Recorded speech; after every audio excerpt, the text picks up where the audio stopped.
Salut, c'est Thomas Cadou, j'ai 24 ans, je suis réalisateur et aujourd'hui c'est mon interview avec G-Media.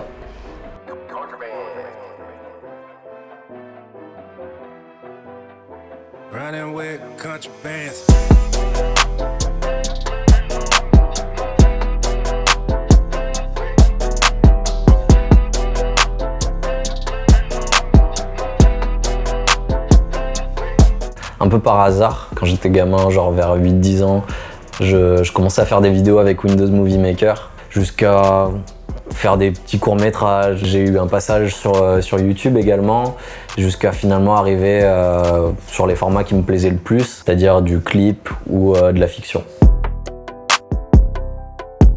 Alors au tout début, je faisais des vidéos vraiment avec la webcam de l'ordi familial. Après j'avais dû m'acheter une petite caméra vraiment pourrie qui devait coûter une centaine d'euros.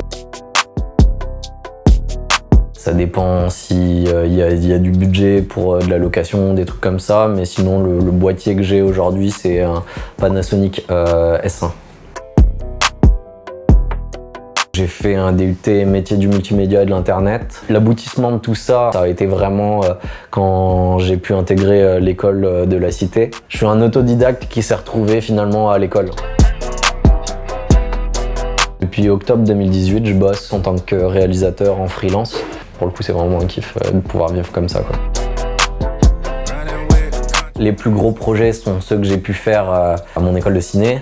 Donc mon court-métrage à point que j'ai fait en 2017-2018. C'était vraiment pour moi un projet phare dans le sens où c'était vraiment un truc costaud que je voulais faire de manière vraiment carrée, avec des acteurs, avec une équipe, pouvoir partir en festival avec. Et c'était vraiment autre chose. Après, dans mon école, j'ai été amené à faire des stages assez cool sur des longs métrages. J'ai pu bosser sur la série Canal, le Bureau des légendes.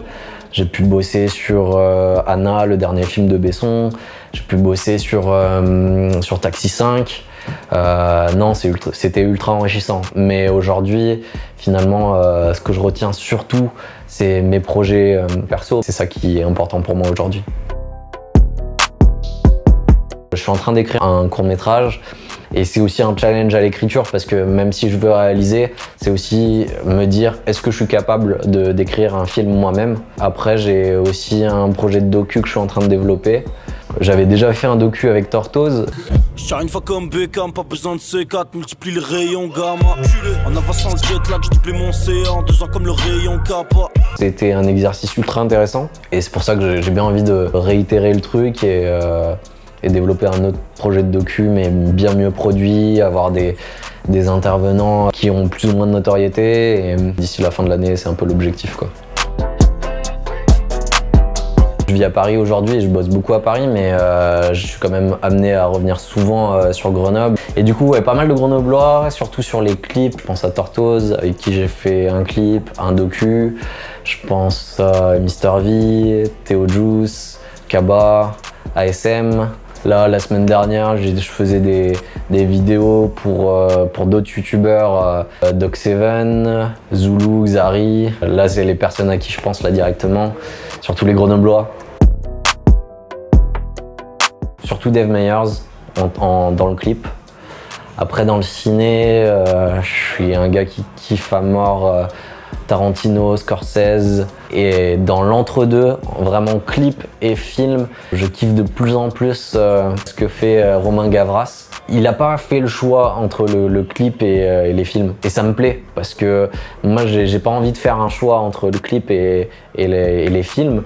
Son dernier long métrage, Le Monde des tatouages, j'ai trouvé ça vraiment cool pour du ciné français. Il a fait des clips énormes. Je pense à No Church in the Wild avec Kanye, tout ça. Les inspirations, elles sont plus là, tu vois. Bien que j'ai fait pas mal de clips de rap dernièrement, j'aimerais bien réaliser un clip pour de la musique bien plus électronique.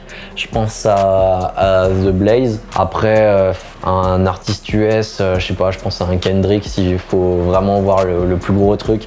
Et si tu me dis un truc un peu plus commercial, je pense à un mec de l'envergure de Drake, je prends aussi.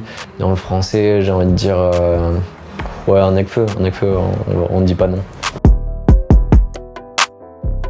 c'est bien de voir ce genre d'initiative. Nous, je pense dans les cultures urbaines, c'est des trucs qui manquent et c'est des trucs que je supporte à 200%. C'est des gens qui en veulent derrière, qui sont motivés.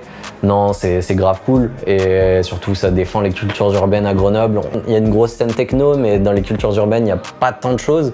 Donc c'est bien, dans le même état d'esprit familial que je disais tout à l'heure, c'est bien qu'on se serre les coudes et qu'on avance ensemble et plutôt que se mettre sur la gueule. Enfin voilà. C'était Thomas Cadou pour G-Media et gros big up à vous.